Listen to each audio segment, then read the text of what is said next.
My own brothers died tragically as well, truth be told.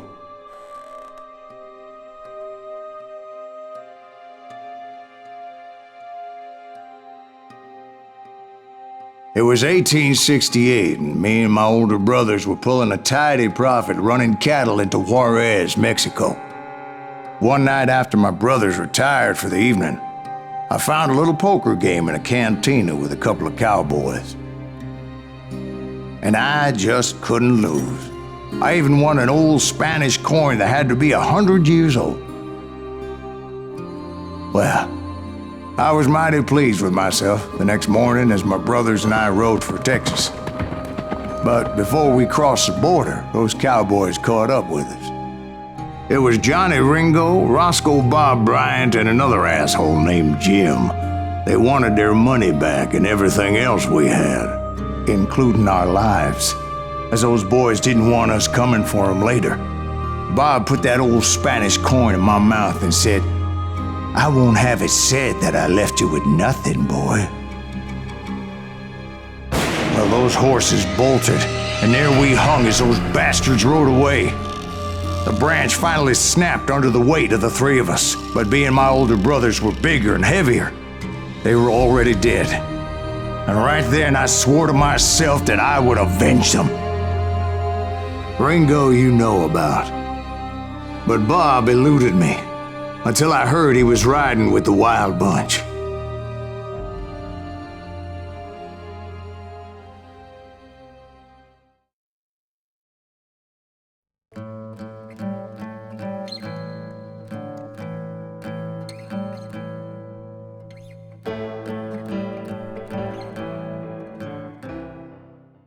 I'd been on their trail for months, ever since they left their hideout in the Bighorn Mountains.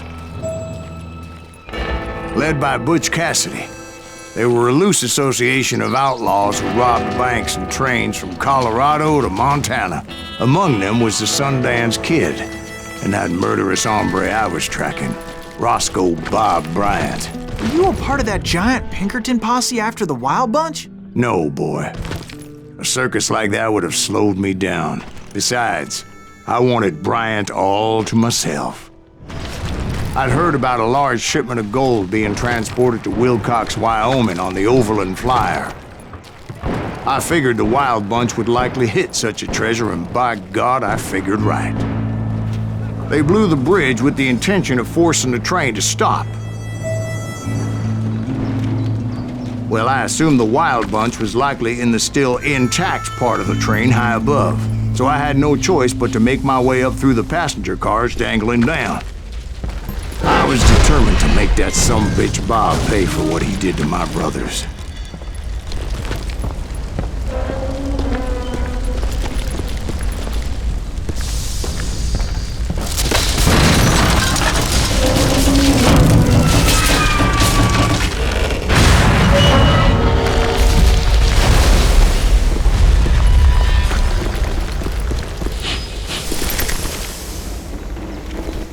I found the device they used to blow the tracks, so I knew I was headed in the right direction.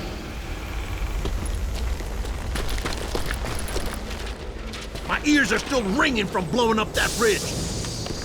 What'd you say? I can't. Well, I made my way off unscathed and came upon a few members of the gang and had no choice but to dispatch them. From there, I had to negotiate an even more precarious route.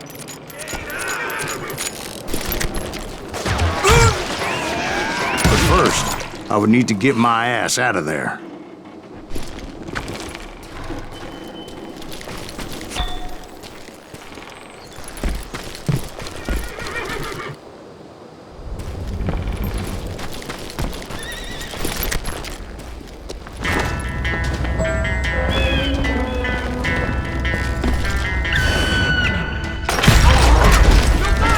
Jumped from the frying pan into the fire as the train was clearly fixing to fall.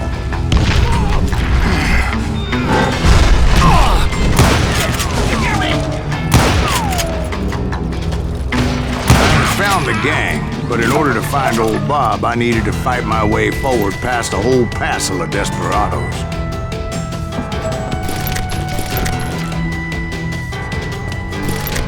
outside, inside, any way I could, I made my way towards my prey.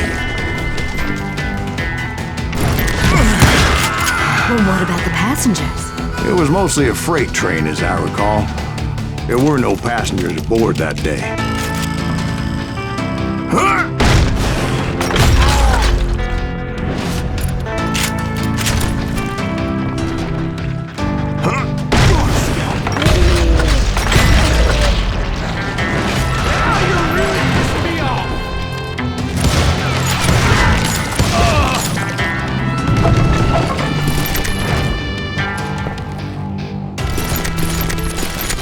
As I mentioned before, I am not fond of heights, but I was too busy dodging bullets to worry about falling to my death.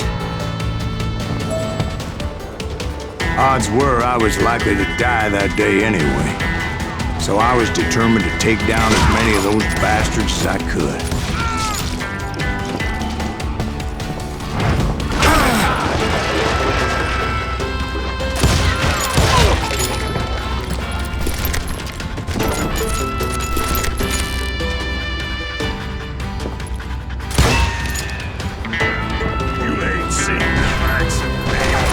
Times it was like shooting ducks in a shooting gallery. The only difference is these damn ducks shot back.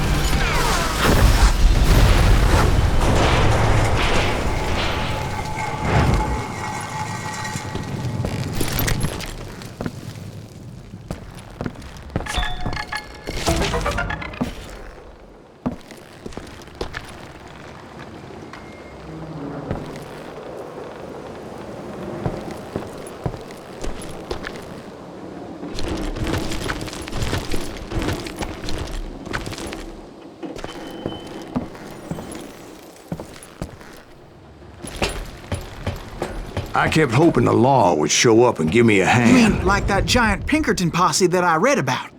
Did they come riding in, guns a-blazing to help?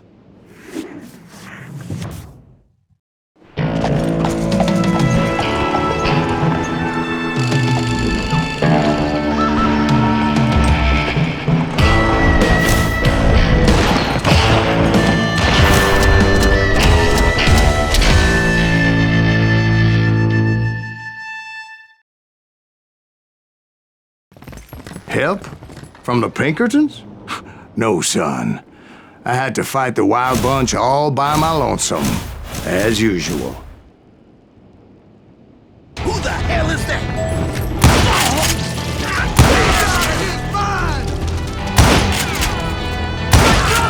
Retreat! Retreat!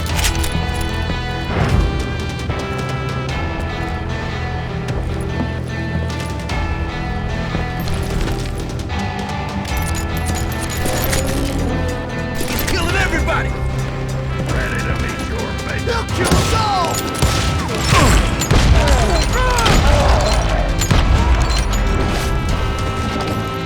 You ready for a butt shot?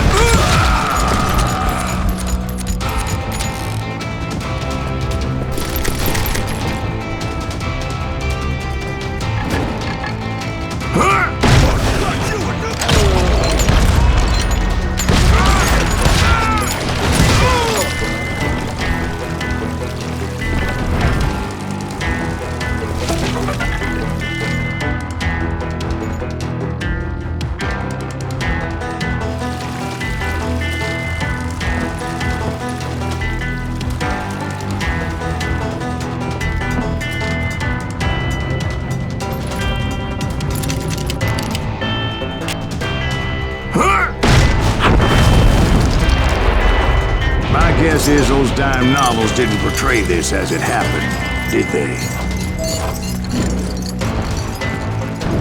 Only a few stragglers were left. I had to cut them down pronto if I was going to stay on old Bob's trail.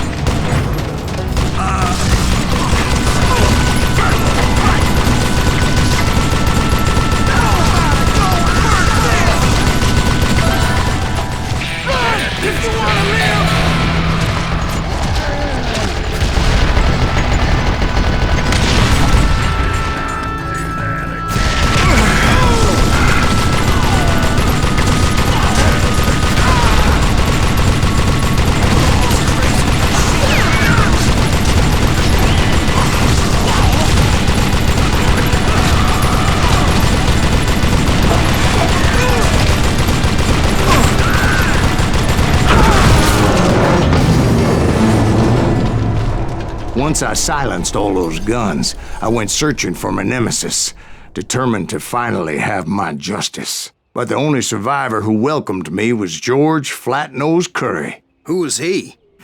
The fastest gun in the gang. Right after Sundance, I mean. And Kid Curry, and maybe Elsie Lay. Though some folks might dispute that.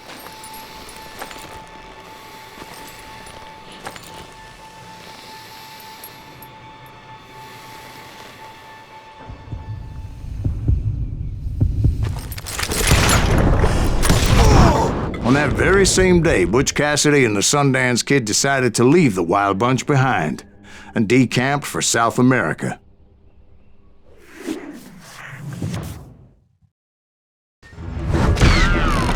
They ended up living down there for many years, but I'm sure you already know all about that.